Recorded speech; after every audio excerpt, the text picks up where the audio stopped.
Hello mga B! For today's ganap, ano bang i-share ko sa inyo?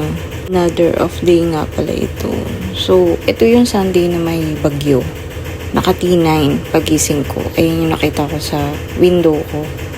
So, chinek ko lang. Tapos, zoom in. Parang wala lang naman. So, sabi ko, sige, labas ako.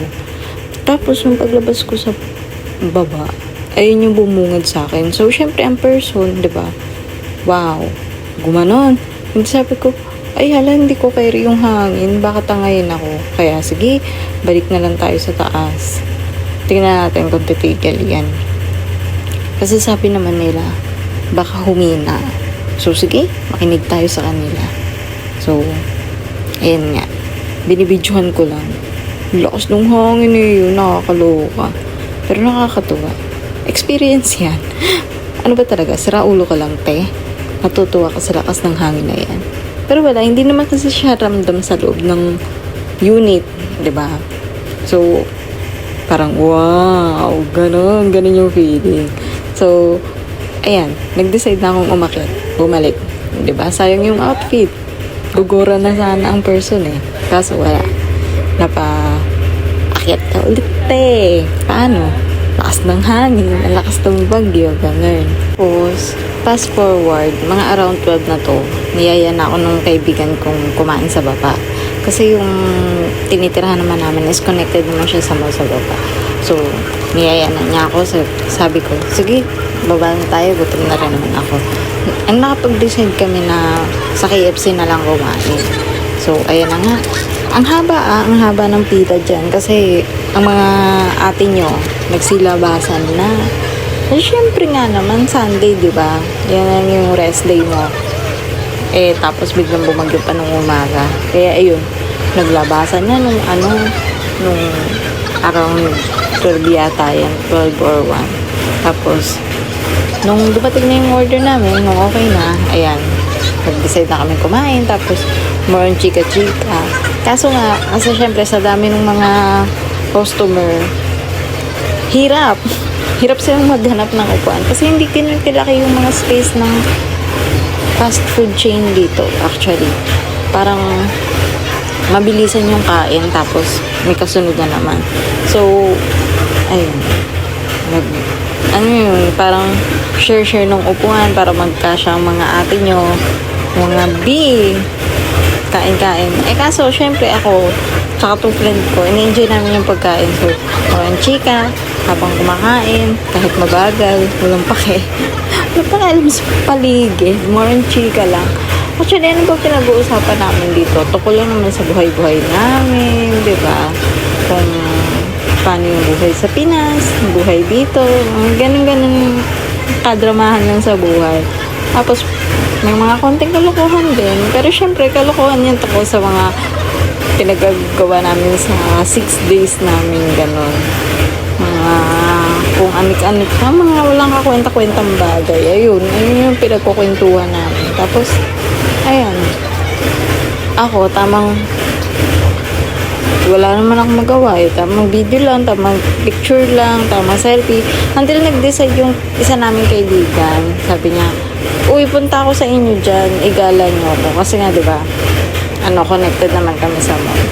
Eh, siya taga-Lamtin. So, sabi namin, sige, di, habang nintay namin siya, ayan, umikot-ikot muna kami sa bit sa mall. So, sabi niya pala, hindi pa siya nagla-lunch. So, balak niya, dito na lang din kumain. Tapos, nung papunta na kami dun sa MTR, actually, nauna yung isang kaibigan. Napuntahan siya. Tapos, sumunod lang ako. Tapos, nakita ko yan. Sabi ko, ang cute. Parang videohan ko nga. Parang, activity para sa mga kids. Ayan, yung time na yan, nagsiset up pa lang sila nitong car wash na yan. Tapos, ayan na nga, dumating na yung friend ko. Tapos, nag-order na siya. Kumain na. Sabi ko, uy, picture mo na tayo para naman may remembrance. Kasi, and then, after namin kumain, ayan, nag-ikot-ikot na kami. Tapos, tingnan nyo kung anong pinagagawa namin. Video yan eh. Ay, ano ba yan? Tapos, nag-ikot-ikot na kami. Naalala ko, may sinihan pala dito. Inaya ko sila doon. Sabi ko, tara, nood tayo sine. Tapos sabi niya, tingnan natin kung anong palabas. Kaso pagdating namin doon, ang palabas is pambata. Toy Story. Tapos, sabi nitong kaibigan ko, Lopi, napanood ko na yan.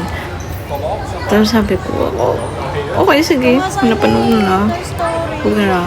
Sayang naman. Gusto ko na din kasi ma-experience yung sinehan dito sa Hong Kong.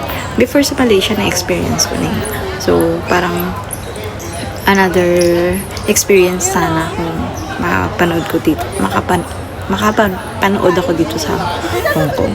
Pero syempre, parang para-paras lang naman yung sinehan. If ever na hindi dito, di sa Pinas na lang ganun, di ba? At least kasama ko pa yung mga mahal ko sa buhay. Charis.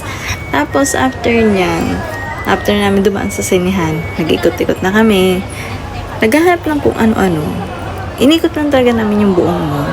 Tapos, ayan, may nakita pa kami photo booth. Napagkatuwaan pa namin na picture-picture kami. Tapos, pagtingin namin sa price, ay, wag na. X na lang, ganun. Ang mga person na ito, nagtitipid, charis. Pero hindi, makakulit lang talaga. Parang, kahit hindi naman gusto, naging chikahan na lang kasi nakita.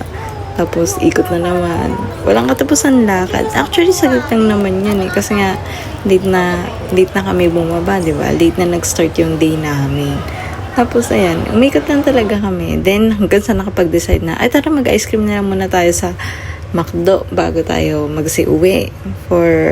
Kasi nga, at least, 5, gusto nang umuwi nitong friend ko. Tapos kami din, nakit na rin, balik na lang din para makatulog ulit. Tapos ayun, syempre, ice cream. Ang masarap na partner dyan is fries. Ayun, habang nagkukwentuhan lang ulit sa mga ganap-ganap sa buhay, mga future plans, ganon. Tapos ayan, mukbang lang ng ice cream with fries. Uy, favorite ko to Favorite ko tong combo na to. Sayang nga lang kasi yung McDo dito walang Coke float. Isa rin yung sa nakakamiss. Yung McFloat. So, kahit sa Jollibee walang ganun eh.